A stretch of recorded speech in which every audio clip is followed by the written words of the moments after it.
네, 안녕하세요. 증권부 김인호 기자입니다. 여러분은 지수 투자와 개별 종목 투자 중 어느 쪽을 더 선호하시나요? 오늘은 지수 투자와 관련해서 재미있는 이야기를 가져와 보았습니다.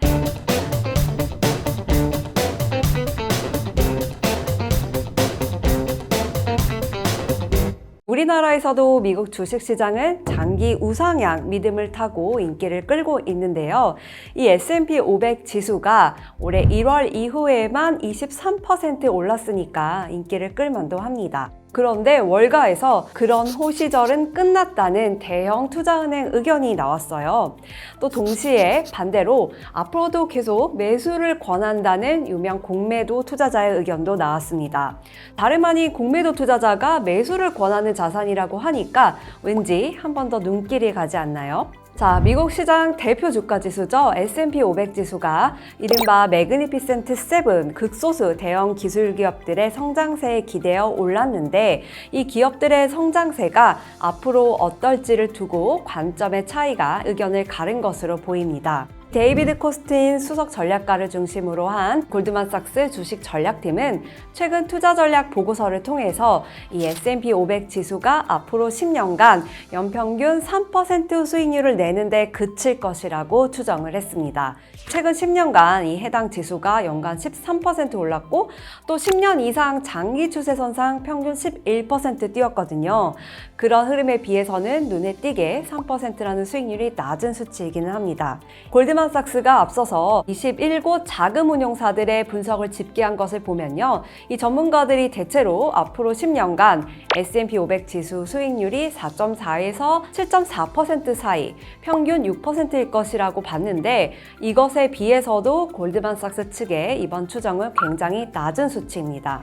자, 이 골드만삭스 전략팀은요. S&P 500 지수가 최근 10년간 보아온 것과 같은 상승세를 앞으로 10년간 이어갈 것으로 기대하기 힘들다. 미국 국채 수익률이 S&P 500 지수 수익률보다 높을 가능성이 72%에 달할 것이라고 봤습니다.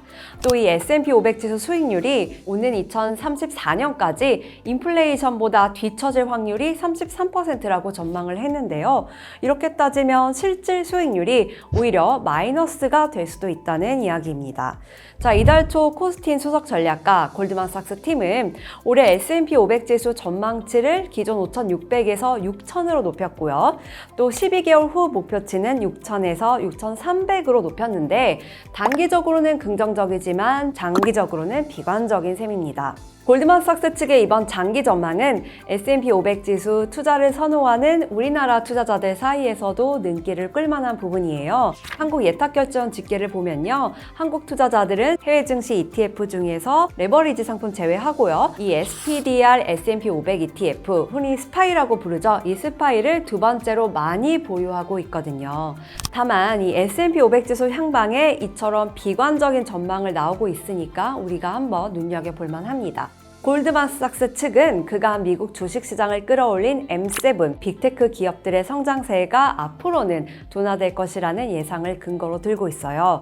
과거를 분석해보면 그 어떤 기업이든 오랜 기간 동안 높은 수준의 매출 성장세와 또 사업이익률을 유지하는 것이 극히 어렵다는 점을 알 수 있다고 말했는데요. 1980년 이후 S&P 500 구성 기업들 중 오직 11%만이 10년 이상 두 자릿수 매출 성장률을 유지했고요. 또 10년 동안 사업이익률, 그러니까 마진율이 50% 이상이었던 기업은 0.1%에 불과했습니다. 올해 3분기 실적과 관련해서 이 M7 기업들이 최근 2년간의 폭발적 성장세를 뒤로하고 실적이 둔화될 것이라고 전망도 나옵니다. 이 3분기 이익 증가율은 작년 3분기에 비해서 평균 18%에 그칠 것인데 앞으로는 이마저도 달성하기 어렵다는 게 골드만삭스 측의 지적입니다. 자, 그런데 반대 의견도 있죠. 월가 공매도 투자자로 유명한 카슨 블록, 머디워터스 리서치 창업자는 이 같은 시점에서 반대로 얘기를 했습니다. 너무 많이 고민하지 말고 M7 주식을 그냥 사는 게 좋다고 말을 했는데요. 블록 창업자는 오랫동안 공매도 투자자로서 활동을 한 시간을 들여다보니까 나는 S&P 500 지수의 롱 포지션이었을 것이라고 말을 해서 눈길을 끌었습니다. 여러분들 잘 아시다시피 이 롱 포지션이란 해당 자산가치 상승에 베팅하는 선물시장 용어죠. 블록 창업자는 미국 주식시장 낙관론을 낸 근거에 대해서 대내외 변수를 들었습니다. 미국 내에서만 보면 우리에게 잘 알려져 있는 401k죠. 퇴직 관련 기금들이 증시에 꾸준히 유입되고 있다는 것이 핵심이라고 봤고요. 또 대외적으로는 이 자주 발생하는 지정화 리스크라든지 또 중국의 정책 불확실성을 생각할 때 미국 주식시장에서 그냥 눈 감고 M7을 사는 것이 좋다고 본다는 말을 했습니다. 자, 그리고 마지막에 번외편으로 중국 주식도 관심을 많이 받고 있죠. 블록 창업자는 최근 급등한 중국 주식시장에 대해서는 중장기 관점에서 중국에 투자하는 것이 어째서 합리적인 결정인지 아직도 이해할 수 없다고 꼬집었습니다. 앞서서 미국 투자사 번스타인이 중국 시장이 여전히 10% 정도 저평가돼 있어서 더 오를 여지가 있지만 이 현재 상태는 카지노 로열이라고 불려도 될 만큼 과도한 기대감과 예측할 수 없는 시장 심리에 주도되고 있어서 급격한 하락이 뒤따를 수 있다고 경고를 한 것과 같은 맥락입니다. 블록이 창업한 머디워터스, 중국 기업 사냥꾼으로 통하는 공매도 거래사입니다. 이 머디워터스가 지난 2011년 중국 최대 벌목업체 시노포레스트 분식 회계를 지적을 했는데요. 이것을 계기로 해당 기업 사기 관행이 밝혀지면서 캐나다 증시에서 상장 폐지된 적이 있죠. 이어서 지난 2020년에는 머디워터스가 중국판 스타벅스죠. 루이슨 커피 회계 부정을 폭로한 후에 실제 그런 관행이 드러나면서 해당 기업이 미국 증시에서 상폐된 바 있습니다. 자, 오늘은 여기까지입니다. 오늘도 시청해주셔서 감사합니다.